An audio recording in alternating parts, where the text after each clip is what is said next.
soir, alors nous allons parler de Thierry Renoux qui nous vient du Patio Arcachon, qui est un chef étoilé.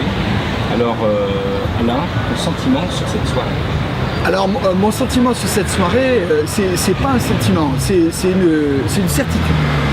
C'est ce qui va au-delà de la question du sentiment. J'ai eu l'occasion de faire dernièrement pour une revue pour laquelle je travaille, une revue d'ailleurs que je vous conseille de feuilleter, non pas parce que j'y travaille, parce que je trouve que c'est une très très très belle revue. C'est le genre de revue qu'on ne jette pas, ce qui est rare aujourd'hui, tu vois, qui s'appelle Le Festin. Et puis il y a des renseignements, si tu veux, qui ne sont pas caduques à l'intérieur, puisque c'est une revue des patrimoines, mais des patrimoines vivants, à l'échelle de l'Aquitaine. Et donc pour faire un article sur cette revue, je suis allé manger chez Thierry Renoux il n'y a pas très longtemps, et j'ai fait un repas fantastique. Je suis pas enquêteur pour le guide Michelin, mais si jamais ils ont ce message, il faut qu'ils sachent que j'ai trouvé dans la cuisine de Thierry Renoux des plats qui sont largement au niveau du 2 macarons Michelin.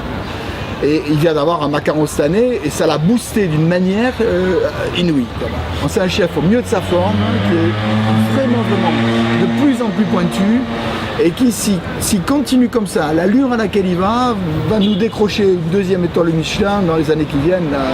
Voilà, peut-être pas cette année, mais l'année prochaine, ou quelque chose comme ça.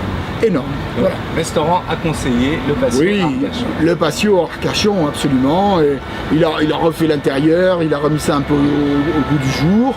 Ici, nous sommes au centre des étoiles d'Épicure. Il n'y a pas ou dessert ou fromage, il y a fromage et dessert. Et là aussi, je suis stupéfait parce que finalement, la formule qu'on a mis en place avec Laurence Gros-Didier, qui a racheté la fromagerie d'Alos, est une formule que je trouve merveilleuse parce que dans chaque menu, il y a un petit explicatif des fromages qu'on mange. Voilà. Ce soir, on a un osso fermier, alors je ne vais pas expliquer l'osso Irati. Et les vins, évidemment, là-dessus, on va dire que les Bordeaux, sur ce type de pâte pressée, aussi bien sur l'osso Irati que sur le Morbi à l'ancienne, c'est une vraie explosion de saveur. Alors, c'est l'appellation Pessac-Léognan, ce soir, qui nous offre des vins superbes. Château Gazin-Rocancourt Rouge 2006, Château Seguin Rouge 2004. Après, on passe évidemment sur le plat du bar sauvage avec Château de France. Très très beau progrès, très très très joli blanc 2010. Et Luchéal de blanc 2007, et on va avoir après Lafargue rouge 2007 et Château de Léognan rouge 2007 sur les fromages, et on va se régaler une fois de plus.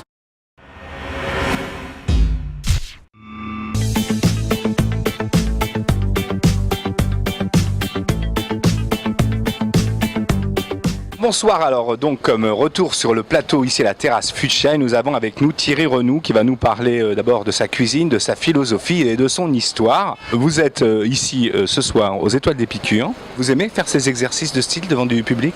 Je trouve ça très sympa, comme je disais tout à l'heure à des amis, je trouve ça très bien dans le sens, c'est qu'on va donner aux gens ce soir, on va essayer de donner du plaisir, et puis il faut que ça reste abordable, comme je dis, on est dans une conjoncture quand même qui est compliquée, hein, donc il faut faire attention aux tarifs aujourd'hui dans nos maisons, et puis ce soir on va essayer de faire un excellent travail, comme on y est tous les soirs dans notre restaurant, et puis on va donner un maximum ce soir, mais à l'extérieur, donc je trouve le challenge assez intéressant.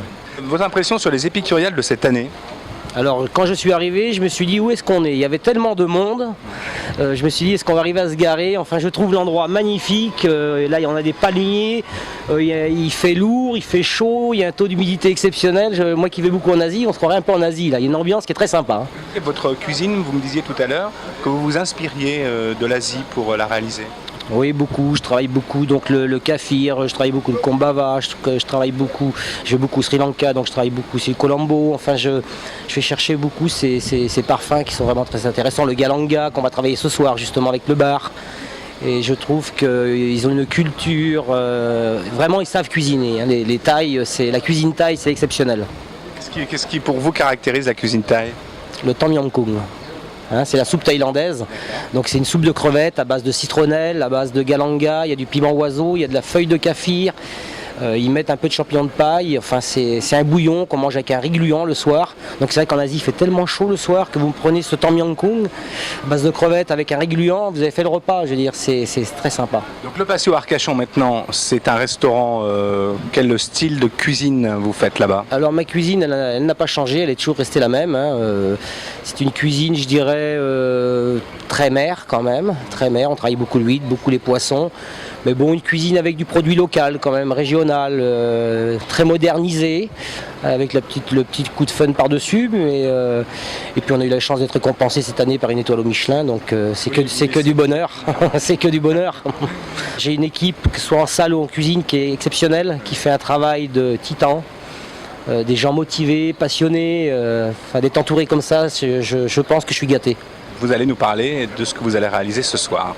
D'abord, on va commencer bien sûr par l'entrée. On va partir sur un œuf mollet croustillant, pané dans une croûte de noisette, donc très coulant à l'intérieur. Avec une seringue, on va incorporer une réduction de vinaigre balsamique. Ça va être posé sur une émulsion girole, quelques girolles et copeaux de parmesan. Voilà, et à l'intérieur, on va mettre une petite paille et ça permettra aux gens d'aspirer le jaune d'œuf avec la réduction balsamique. Alors le plat, on va faire un bar rôti avec un chromeski d'artichaut à la coriandre, une tempura, donc quand même très asiatique encore, une tempura de crevettes bio, et avec ça, on va servir un jus coco et galanga. Donc le galanga, il faut savoir que c'est le gingembre thaï, c'est le gingembre qui est rose. Parce qu'on a le gingembre du Brésil qui est jaune, qui est quand même très épicé, très relevé. Le gingembre thaï, c'est très sensuel le gingembre thaï, ça a beaucoup de tendresse et puis c'est rose, c'est un parfum exceptionnel. Le dessert, on va partir sur un cylindre croustillant à la fraise. À l'intérieur, il va y avoir un tartare de fraises avec une mousseline à la kaffir. Donc la feuille de kaffir, il faut savoir que c'est l'arbre qui produit le kombava. Et les fraises vont être zestées dans le kombava. Et avec ça, on va mettre un sorbet fenouil dessus. Donc on va apporter du kaffir un peu citronné, le kombava un petit peu plus citronné, et puis le côté sauvage du fenouil citronné mais avec beaucoup de douceur. Donc dessus, il y aura une tuile au caramel beurre salé. On voit que sur les épicuriales, on apprend non seulement la cuisine, on la goûte, mais aussi on apprend des termes et surtout des produits que vous ne voyez pas souvent ici. C'est aussi le but. Oui, c'est vrai. Il faut faire découvrir un peu aux gens tous ces genres de produits et les gens adhèrent vraiment. Mais il faut le faire avec parcimonie. Voilà. Que ça puisse être digéré facilement. Exactement, puis gardons quand même notre belle cuisine française.